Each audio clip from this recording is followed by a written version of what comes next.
Hola, ¿cómo están? Para mí es un placer hablar hoy sobre un título que es a la vez un clásico y un hito en la historia de los videojuegos y cuya influencia y legado siguen vigentes hasta hoy.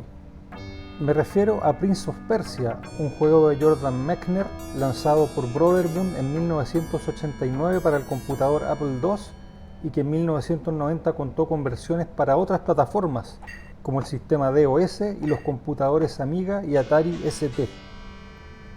Se trata de un juego tipo platformer o Metroidvania, en que el personaje principal tiene 60 minutos para avanzar por varios niveles de calabozos, sorteando trampas y combatiendo a enemigos para salvar a la mujer que ama, que es la hermosa hija del sultán de Persia.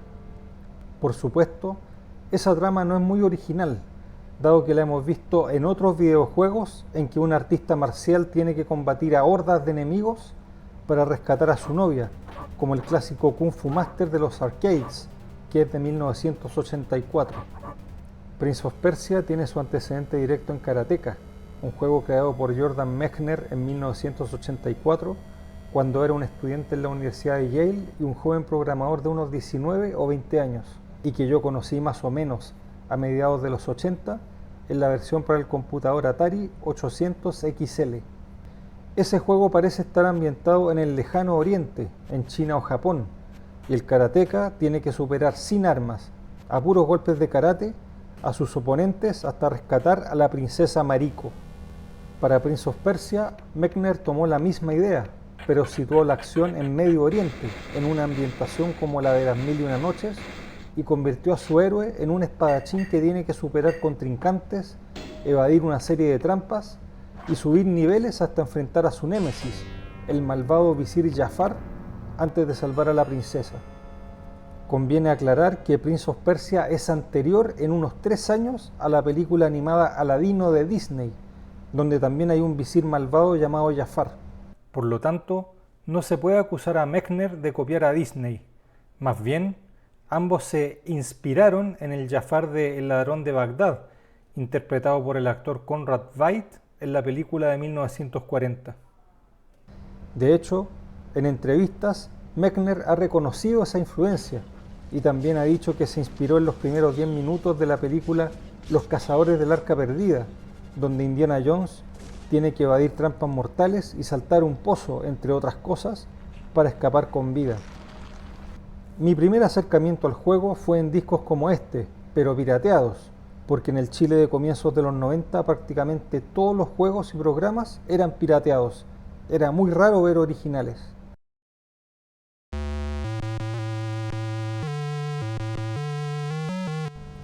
Muy probablemente las primeras veces que jugué Prince of Persia se veía y sonaba de esta manera, dado que en aquella época teníamos en mi casa un monitor CGA que reproducía 4 colores y el audio por defecto era el parlante interno del PC. Ahora, prácticamente todas las tarjetas madres de los computadores traen incorporadas tarjetas de sonido, pero en aquella época eran ítems de lujo que había que comprar e instalar aparte. El juego comienza con un par de textos acompañados por una cinemática en que se nos dice qué tenemos que hacer y a continuación aparece el protagonista en el calabozo. Desde ahí tenemos que evitar algunas trampas, abrir puertas y avanzar hasta conseguir una espada, que es nuestra arma durante todo el juego. En cada nivel tenemos que avanzar presionando losas que abren rejas hasta encontrar aquella que abre la puerta con las escaleras que conducen al siguiente nivel. También hay losas que cierran rejas y literalmente un pequeño paso en falso puede conducir a la muerte.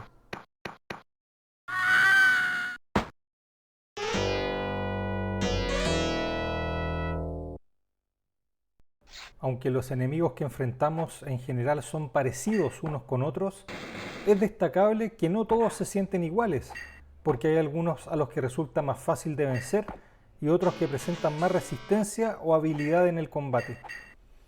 En el sexto nivel incluso aparece este personaje que es uno de los mejores espadachines que enfrentamos en el juego y que al vencerlo queda tirado en el suelo con una gráfica distinta al del resto de los contrincantes derrotados.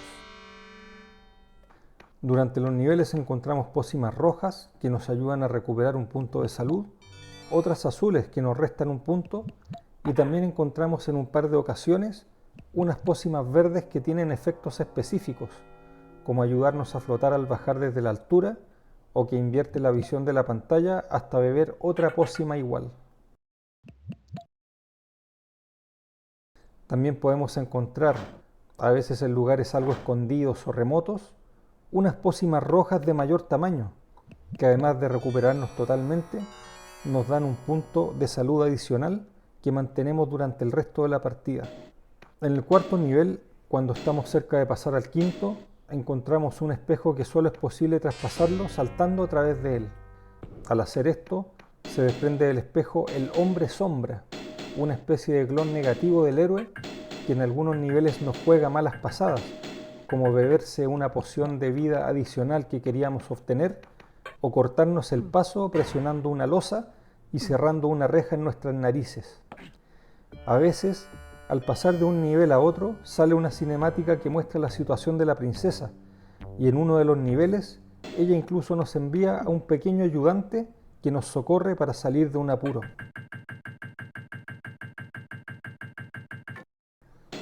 Uno de los méritos del juego es que las trampas y el entorno también pueden ser usados contra nuestros enemigos, porque si al pelear con ellos los vamos empujando, pueden caer en estas especies de guillotinas o precipitarse al abismo o a las picas. Esa también puede ser una buena manera de ganar tiempo y reducir los segundos de combate. El juego funciona con comandos tipo Control Q para salir o Control J y Control K para habilitar un joystick o el teclado respectivamente, y Control G y Control L para guardar y cargar la partida. Y el original tenía un sistema antipirateo que venía después del primer nivel, donde si no teníamos el manual para consultar lo que se nos pedía, no podíamos saber qué pócima tomar para poder continuar. En uno de los últimos niveles, finalmente nos enfrentamos al hombre sombra, pero al vencerlo tenemos que hacerlo de una forma no convencional. Poco después de eso peleamos con el malvado visir Jafar, que, como era de esperar, es uno de los contrincantes más difíciles. Aunque ahora no parezca mucho, uno de los méritos de este juego es que para realizar las animaciones, Jordan Mechner recurrió a una técnica que ya había usado antes en karateka, llamada rotoscopía, que consiste en filmar los movimientos de una persona real para luego reproducirlos fotograma por fotograma con los gráficos del computador, de modo que los movimientos de los personajes en el juego aparenten fluidez. En este caso, Mechner grabó a su hermano, y también se basó en una escena de pelea con espadas de la película Robin Hood de 1938, con Errol Flynn. Bueno, en realidad la creación de Prince of Persia fue bastante más compleja, pero el propio Mechner se ha referido a eso en libros de su autoría y en videos que pueden verse en YouTube. Este juego fue el inicio de una saga que dura hasta nuestros días. Prince of Persia 2, The Shadow and the Flame, fue lanzado por Jordan Mechner y Broderbund en 1993, mientras que el rarísimo Prince of Persia 3D fue publicado en 1999. Mechner participó activamente en el reinicio de la saga de la mano de Ubisoft, con Prince of Persia The Sands of Time, lanzado en 2003, el primero de una exitosa trilogía cuyo último título fue publicado en 2005. En 2008, Ubisoft sacó un nuevo Prince of Persia, pero 2 años después a su trilogía anterior sumó un cuarto título, The Forgotten Sands. Jordan Mechner también participó en la realización de la película de 2010 Prince of Persia de Walt Disney Studios y con Jake Gyllenhaal en el rol protagónico, una, en mi opinión, bastante mala adaptación de la franquicia de videojuegos. El más reciente título de videojuegos de Prince of Persia, The Lost Crown, fue lanzado por Ubisoft el 18 de enero de 2024.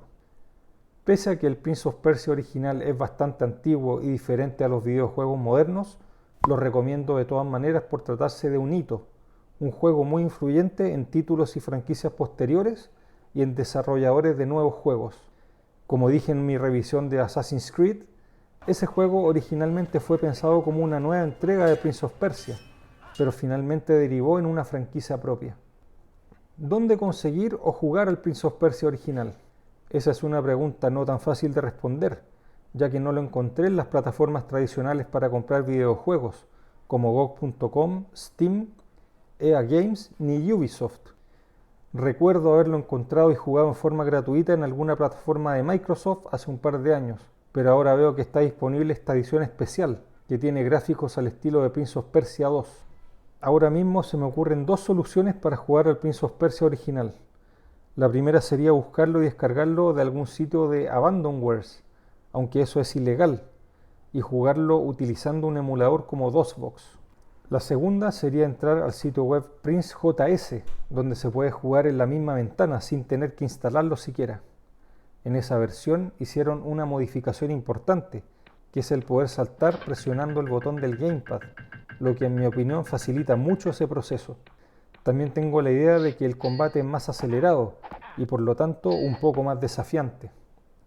Cuando lo corrí, el personaje presentaba una cierta falla gráfica, pero bajé la tasa de refresco de mi monitor a 60 Hz y eso resolvió el problema.